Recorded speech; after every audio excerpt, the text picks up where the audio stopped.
하나님 말씀은 열왕기상 15장 25절에서 32절입니다. 열왕기상 15장 25절에서 32절까지 말씀 번갈아 가며 읽습니다. 제가 먼저 읽겠습니다. 유다의 아사 왕 둘째 해에 여로보암의 아들 나답이 이스라엘의 왕이 되어 2년 동안 이스라엘을 다스리니라.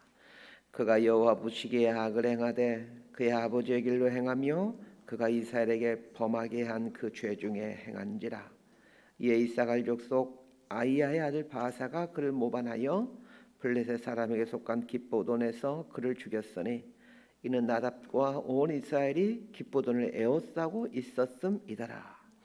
유다의 아사 왕 셋째 해에 바사가 나답을 죽이고 대신하여 왕이 되고 왕이 될 때에 여로보암의 온 집을 쳐서 생명 있는 자를 한 사람도 남기지 아니하고 다 멸하였는데 여호와께서 그의 종 실로 사람 아이야를 통하여 하신 말씀과 같이 되었으니 이는 여로보암이 범죄하고 또 이스라엘에게 범하게 한 죄로 말미암음이며 또 그가 이스라엘의 하나님 여호와를 노엽게 한 일 때문이더라. 32절까지 함께 읽습니다. 나답의 남은 사적과 행한 모든 일은 이스라엘 왕 역대 지략에 기록되지 아니하였느냐. 아사와 이스라엘의 바사 왕 사이에 일생 동안 전쟁이 있으니라. 아멘. 오늘 본문에는 북이스라엘의 두 명의 왕에 대한 이야기가 나옵니다. 나답이라는 왕과 바사라는 왕입니다. 북이스라엘의 초대 왕이 여로보암이었습니다. 여로보암이 22년을 다스리고 난 후에 그의 아들인 나답에게 이제 왕권을 물려줍니다. 나답이 왕이 된 지 2년이 되던 해에 나답은 그의 부하였던 바사에게 죽임을 당하게 되어 이제 여로보암 가문의 왕위 계승은 24년 만에 2대에 걸치는 짧은 통치를 끝으로 북이스라엘 역사에서 사라지게 됩니다. 열왕기상하를 공부하고 있는데 이 열왕기상을 공부하는 이유는 단순히 이스라엘의 역사만을 배우기 위함이 아닙니다. 이스라엘 역사를 통해서 하나님이 어떤 분이신지를 알아가는 것이 열왕기서를 공부하는 가장 큰 목적이고, 두 번째는 하나님이 한 나라와 한 그 사람의 인생을 어떻게 인도해 가시는가를 배우기 위함입니다. 하나님이 인생들을 이끌어 가시는 하나님의 법칙이 있습니다. 이 법칙들을 성경을 통해서 깨닫고 알아내는 것이 열왕기서를 공부하는 주된 목적입니다. 역사의 주관자는 하나님이십니다. 하나님은 역사를 통해 인류 역사를 어떻게 주관해 가고 계시는지 그 어떤 원리, 어떤 그 원칙 이런 것들을 보여주십니다. 그래서 역사를 알면 하나님이 그 역사를 어떻게 인도해 가시는가를 배울 뿐만 아니라 하나님 앞에서 어떤 삶을 살아야만 온전한 삶을 살 수 있는지, 또 어떤 삶을 살아야만 복된 삶을 살 수 있는지를 알게 됩니다. 영어 단어 중에 역사를 뜻하는 단어는 history입니다. 이 history는 his story라는 말의 줄임말입니다. 그분의 이야기가 history, 역사입니다. 역사를 잘 살펴보면 하나님께서 섭리해 가시는 이 보편적 원리들을 이제 알 수 있게 되죠. 열왕기서를 공부하는 동안 이 하나님이 행하시는 법칙들을 깨닫고 이 불변의 법칙들을 자신의 인생에 적용하고, 그리고 또 이 원칙들을 자식에게 가르칠 수 있는 이런 지혜로운 사람들 될 수 있게 되기를 바랍니다. 25절과 26절 함께 읽습니다. 시작. 유다의 아사 왕 둘째 해에 여로보암의 아들 나답이 이스라엘 왕이 되어 2년 동안 이스라엘을 다스리니라. 그가 여호와 보시기에 악을 행하되 그의 아버지의 길로 행하며 그가 이스라엘에게 범하게 한 그 죄 중에 행한지라. 북왕국의 초대왕인 여로보암 왕이 죽고 그 아들 나답이 이어서 왕이 됩니다. 여로보암은 22년간의 치리 기간 동안 하나님을 떠나 우상을 섬겨왔습니다. 여로보암이 하나님을 떠나 우상을 섬겨온 것을 그의 아들 나답은 오랜 세월 동안 지켜보고 자랐습니다. 특히나 나답은 이제 다음 왕위를 이어야 될 사람이기 때문에 자신의 아버지 여로보암 왕이 어떻게 나라를 치리하는지를 눈여겨 보았을 것입니다. 여로보암이 우상을 섬기자 하나님을 신실하게 섬기던 선지자와 제사장들이 북이스라엘을 탈출하여 남유다로 망명해 갔습니다. 분명 양심 있는 선지자들은 여로보암에게 경고의 메시지를 선포했을 겁니다. 그럼에도 불구하고 여로보암은 악한 길에서 떠나지 않았습니다. 우상을 섬기며 나라를 다스려도 22년이라는 긴 세월 동안 치리한 후 여로보암은 자연사하였습니다. 여로보암이 22년 동안 왕위를 다스리는 걸 보면서 나답은 무슨 생각을 했겠습니까? 하나님을 떠나서 살아도 괜찮네. 악을 행하며 살아도 괜찮네. 이렇게 생각을 했을 겁니다. 하나님께서 계속해서 여로보암에게 인내하시고 돌아오기를 기다려온 그 인내의 기간을 나답은 저렇게 살아도 괜찮네, 저렇게 통치해도 괜찮네, 이 기간으로 생각한 것입니다. 우리 주변에는 하나님을 대적하며 악을 행하며 살아가는 사람들이 적지 않게 있습니다. 하나님은 그 사람들에게도 인내하고 계시고 돌이킬 수 있는 기회를 주십니다. 그런데 하나님의 인내와 기회를 사람들은 어떻게 생각하냐면 저렇게 살아도 괜찮네 의 기간으로 생각합니다. 그러면서 악한 길로 가는 사람의 길을 따라갑니다. 이게 인간의 어리석음입니다. 나답은 자신의 아버지 여로보암의 치리 기간 동안 하나님의 특별한 심판이 없었기에 그 자신도 아버지 여로보암처럼 살아도 괜찮을 줄 알았습니다. 그러나 그것은 나답의 착각이었습니다. 나답은 아버지 여로보암처럼 악한 길을 갔습니다. 그리고 거기서 그친 게 아니라 이스라엘 백성들로 하여금 또 죄의 길을 가도록 했습니다. 열왕기 상하를 보게 되면 왕이 악한 길로 가게 되면 백성들도 악한 길로 가게 되더라는 것이 반복해서 나오고 있습니다. 그래서 성경은 왕이 어떤 사람인지에 대해서 깊은 관심을 갖고 기록해주고 있는 겁니다. 나답이 악한 길을 가게 되자 북이스라엘 공동체가 악한 길로 걸어갔습니다. 이처럼 지도자의 악은 공동체의 악으로 전염이 됩니다. 죄나 악은 개인에서 출발하지만 전염성이 강해서 순식간에 공동체에 퍼지고 맙니다. 그래서 지도자가 중요한 겁니다. 지도자 한 사람으로 인해 공동체가 죽게 되느냐 살게 되느냐 달려 있습니다. 자, 27절 말씀 함께 읽습니다. 시작. 이에 이사갈 족속 아야의 아들 바사가 그를 모반하여 블레셋 사람에게 속한 기브돈에서 그를 죽였으니 이는 나답과 온 이스라엘이 기브돈을 에워싸고 있었음이더라. 하나님께서 바사라는 장군을 통해서 나답을 심판하게 됩니다. 자, 27절 시작을 한번 보시길 바랍니다. 이에 이사갈 족속이라고 나왔는데 이에라는 단어로 시작하고 있습니다. 이에라는 말은 이 때문에라는 뜻입니다. 이에라는 단어 앞에 나오는 문장이 원인이 되고 뒤에 나오는 문장이 결과가 될 때 이에라는 접속사를 쓰죠. 나답이 죄악을 행하고 이스라엘로 하여금 죄악을 저지르게 하자, 자, 이것 때문에 나답이 바사에 의해 살해를 당하게 되었다는 겁니다. 바사가 나답을 죽인 것이 우연인 것 같지만, 그리고 권력에 눈이 먼 사람들의 권력 쟁탈을 위한 모반 사건으로 보이지만 그 이면에는 하나님의 심판이 있었다는 말입니다. 바사가 나답을 살해한 것을 우연의 사건으로 혹은 권력 쟁탈을 위한 모반 사건으로만 보는 사람들은 아직 성경이나 역사를 제대로 보지 못한 겁니다. 이 사건 뒤에 역사를 주관해가고 계시는 하나님을 볼 줄 알아야 합니다. 열왕기상 14장 14절은 여로보암에 대해서 이렇게 예언해주고 있었습니다. 여호와께서 이스라엘 위에 한 왕을 일으키신즉 그가 그날에 여로보암의 집을 끊어버리리라. 언제냐 하니 곧 이제라. 분명하게 하나님께서 여로보암에게 경고를 했었습니다. 이 경고를 들었으면 여로보암의 아들 나답은 여로보암의 길에서 돌이켜야만 했습니다. 그러나 나답은 하나님의 경고를 무시했습니다. 오늘도 하나님은 이 땅에 살아가는 하나님의 사람들에게는 성경을 통하여, 또 하나님을 모르는 사람들에게는 인류 역사를 통하여 말씀해주고 계십니다. 그럼에도 불구하고 사람들은 하나님의 말씀 무시합니다. 분명 악에 대해 반드시 심판하신다라고 성경 말씀을 통해서, 그리고 인류 역사를 통해서 분명하게 말씀해 주셨음에도 사람들은 듣지 않습니다. 하나님은 우리가 정말 행복하게 살기를 원하십니다. 그런데 행복은 어디에 있습니까? 하나님 말씀에 순종하는 곳에 행복이 있습니다. 그러면서 사람들은 하나님의 길이 아닌 다른 곳에서 자기 욕망의 성취를 이루는 것에서 행복을 찾으려고 합니다. 나답이 왕이 된 지 불과 1년이 지났을 때 나답은 군대를 이끌고 블레셋 지역에 속한 기브돈이라는 지역을 빼앗기 위해서 출병합니다. 그때 군대 장관이었던 바하사가 그 전쟁터에서 나답 왕을 죽이고 자신이 왕에 오른 것입니다.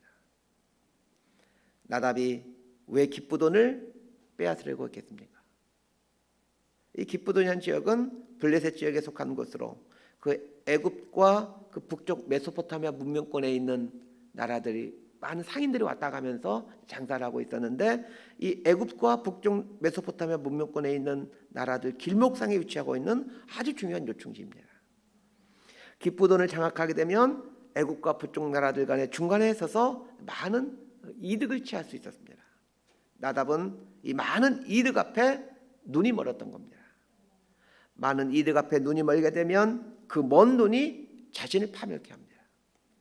재미있는 것은 기브돈에서 바하사 장군이 나답 왕을 죽이고 왕위에 오르게 되는데, 바하사의 아들인 엘라도 자기가 왕이 되었을 때 동일하게 이 기브돈이라는 곳을 차지하려고 하다가 그의 부하였던 시므이 장군에게 모반을 당하게 해서 죽게 된다는 겁니다. 이처럼 많은 사람들이 눈독을 들이는 것에 눈이 멀어지게 되면 망하게 된다는 것을 하나님은 말씀해 주십니다. 그런데 이 사람들이 눈독을 들고 있는 것에 대부분의 사람들이 눈이 멀어 있다는 것입니다. 많은 사람들이 눈독을 들고 있는 것이 무엇입니까? 말하지 않아도 아마 잘 알 겁니다. 사람들이 눈독을 들고 있는 게 있습니다.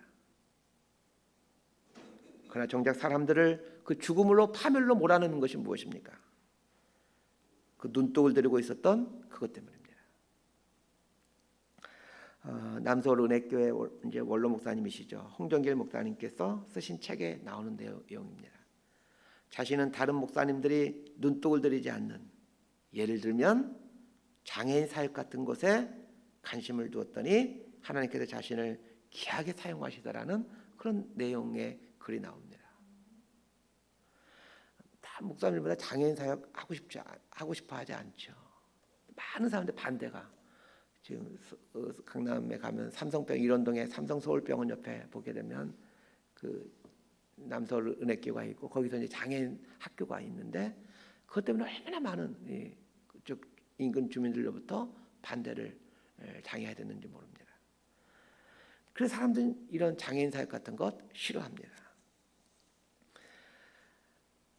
그런데 이 홍 목사님은 다른 목사님들이 눈독 들이지 않는 그곳에 관심을 두었더니 하나님께서 자신을 아주 귀하게 사용하시더라, 이런 이야기를 하고 있습니다.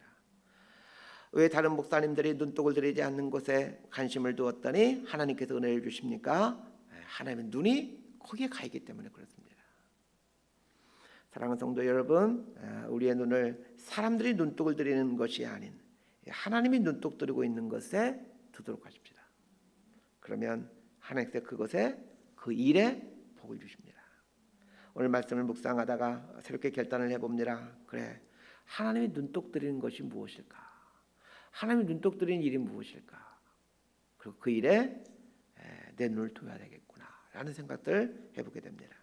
마지막으로 한 가지만 더 생각해보고 말씀 정리하려고 합니다. 26절 말씀 읽도록 하겠습니다. 시작.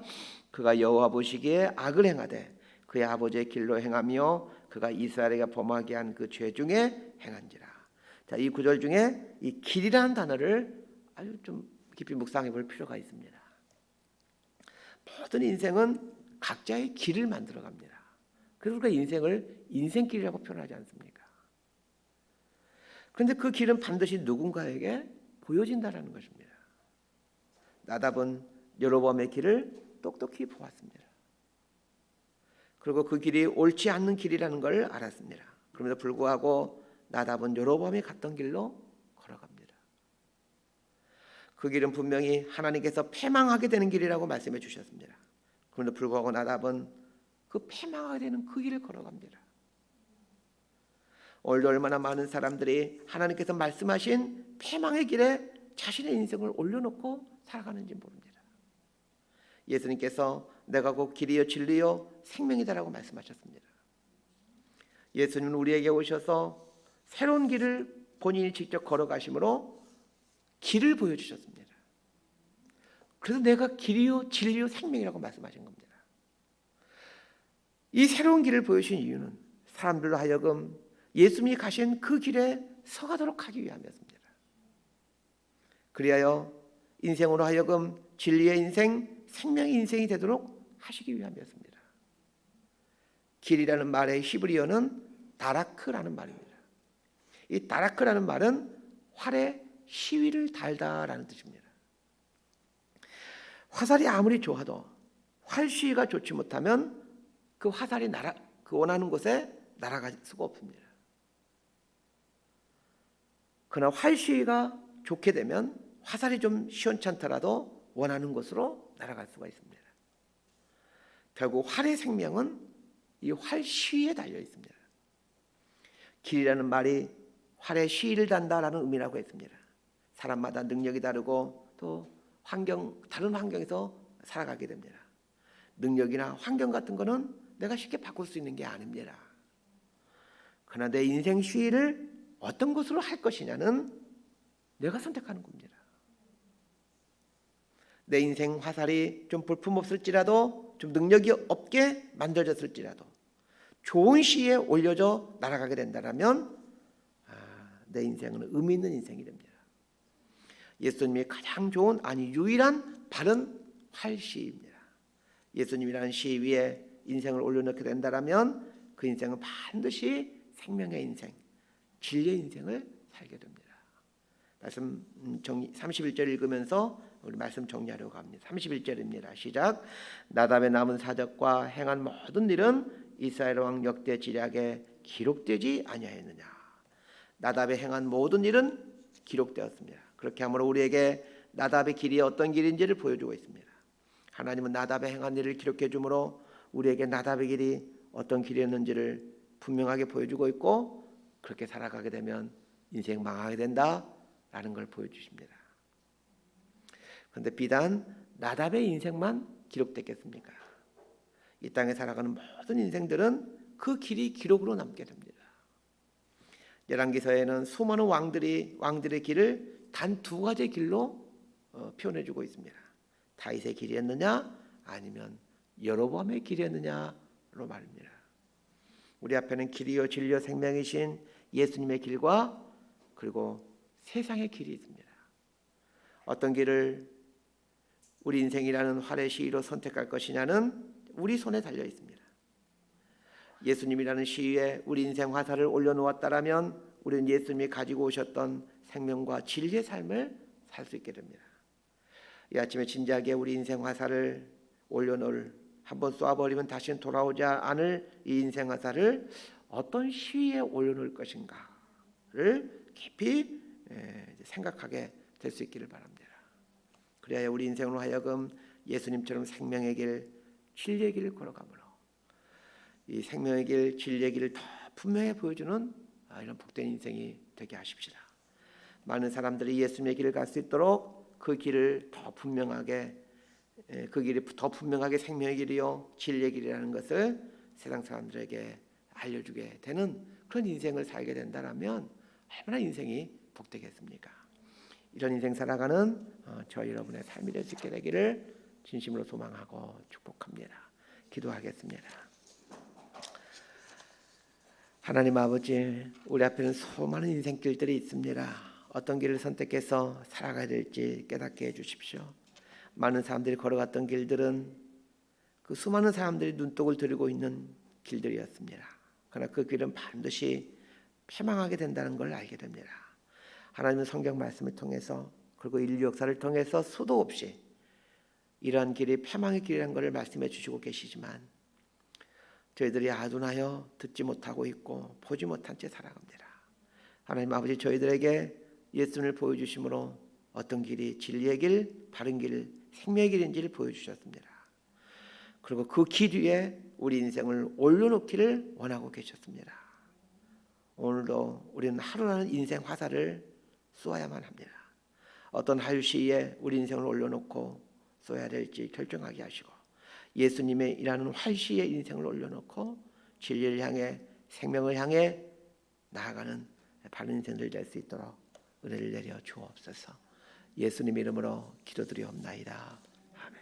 기도하고